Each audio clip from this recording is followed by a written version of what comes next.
જય હિન્દ મિત્રો, હું ગાંધી અવિનાશ. મારી નવી યુટ્યુબ ચેનલ મેં અત્યારે ખોલી છે યોદ્ધા લર્નિંગ એકેડમી, જેમાં હું તમને ગવર્મેન્ટ પરીક્ષામાં આવનાર કોઈ પણ દાખલા છે, ગણિતના છે, રિઝનિંગના છે અને જે મોસ્ટ આઈએમપી છે તેના માટે આ બેસ્ટ ચેનલ છે. તમે આને સબસ્ક્રાઇબ કરજો, લાઈક કરજો અને તમારા મિત્રો સુધી પહોંચાડજો. આમાં તમે ગવર્મેન્ટની દરેક અપડેટ્સ મળતી રહેશે અને આમાંથી તમને ઘણું બધું તમે શીખવા મળશે. એમાંથી આજે હું એક શરૂઆત કરું છું બેઝિક માહિતી સાથે, લોહીના સંબંધ, બ્લડ રિલેશન. આનો હું ફૂલ વિડિયો નેક્સ્ટ ટાઈમમાં એક એક કરીને હું તમારા પાઠમાં મૂકી આપીશ. જે 3-4 ટાઈપના પ્રશ્નો પૂછાય છે એ હું તમને બ્લડ રિલેશનના ઉદાહરણ સાથે સમજાવીશ. પણ આજે હું તમને બ્લડ રિલેશન સમજાવી રહ્યો છું કે જેમાં હું તમને આજે બેઝિક માહિતી આપીશ.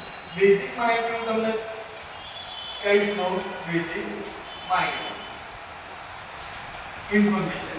તો બેઝિક માહિતી પણ આપણને ખ્યાલ હોવો જોઈએ કે બ્લડ રિલેશન જે લોહીના સંબંધ છે, અમુક બધાની ટ્રીક અલગ અલગ હોય છે, પણ આપણી એક ટ્રીક અલગ છે કે જે તમને ક્યારે પ્રશ્ન ખોટો પડવા નહીં. હું એમાં જાણ કરું તો જ્યારે પોતાના સંબંધ, પહેલા તો આપણે પોતાના સંબંધ ખ્યાલ હોવા જોઈએ. સ્ત્રી પુરુષને કઈ રીતના દર્શાવવો હોય એ પણ ખ્યાલ હોવો. હું મારી રીતના જે દર્શાવું છું તમને દર્શાવું તો પહેલા તો દર્શાવવાનું પુરુષ આપે તો હંમેશા પુરુષને ચોરસમાં દર્શાવો. જે પણ પુરુષ આપ્યો હોય તો પુરુષને કઈ રીતના દર્શાવવાનું? ચોરસમાં દર્શાવવાનું. જ્યારે સ્ત્રી આપી છે તો સ્ત્રીને કઈ રીતના દર્શાવવાની છે? રાઉન્ડમાં, એટલે ગોળમાં.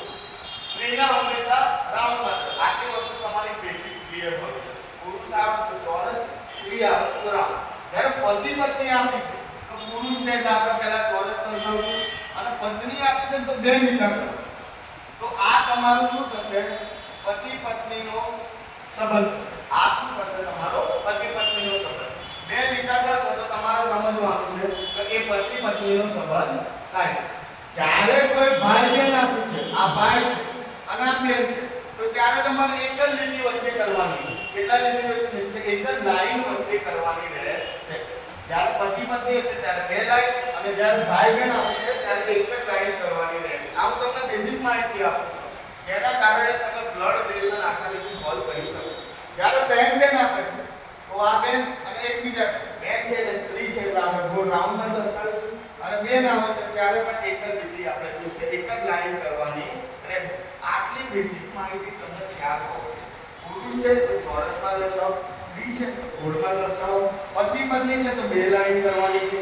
જ્યારે ભાઈ બહેન છે તો એક લાઈન, બેન બેન છે તો એક લાઈન, ભાઈ ભાઈ છે તો એક લાઈન, આ રીતના એક લાઈન દર્શાવવાની રહેશે. આ એક બેઝિક ઇન્ફોર્મેશન.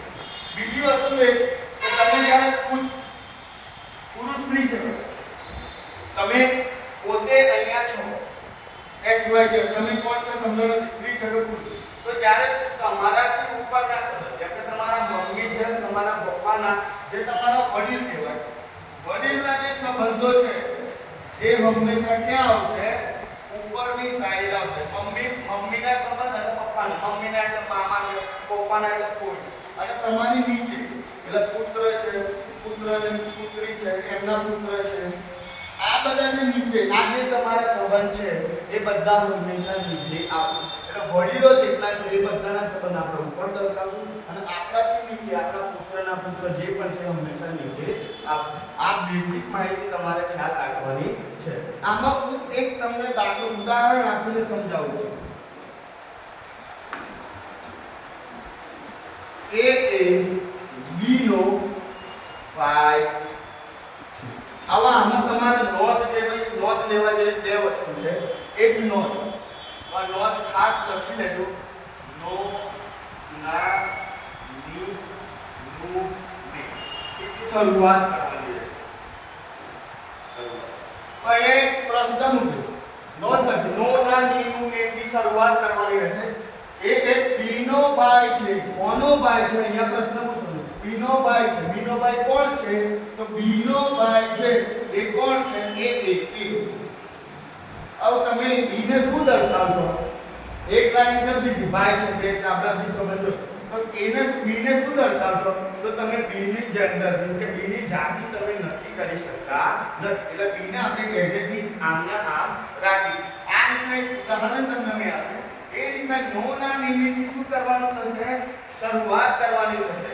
આના પછીના અલગ અલગ બેઝિક માહિતી પછી અલગ અલગ જે દાખલા પરીક્ષામાં પૂછાયા છે મેક્સિમમ થી મેક્સિમમ અને જેથી પૂછાવાના છે એવા પ્રશ્નો આપણે લાવશું. દરેક ભાગ પાડીશું. એક એક ભાગમાં તમને સરળતાથી સમજી શકાય એવા વિડિયો દ્વારા તમને અમે માહિતી આપીશું. તો અમારી ચેનલને લાઈક કરજો, સબસ્ક્રાઇબ કરજો અને દરેક મિત્રો જે તૈયારી કરે છે તેમને મોકલજો. આનાથી પણ સારા વિડિયો, આનાથી પણ સારા પ્રશ્નો હશે, શોર્ટકટ ટ્રીકો હશે અને ગવર્નમેન્ટમાં તમારો બહુ લાભદાયક હશે જે તમને ઓછા સમયમાં સારું એવું કવર કરી આપશે. જય હિન્દ, વંદે માતરમ.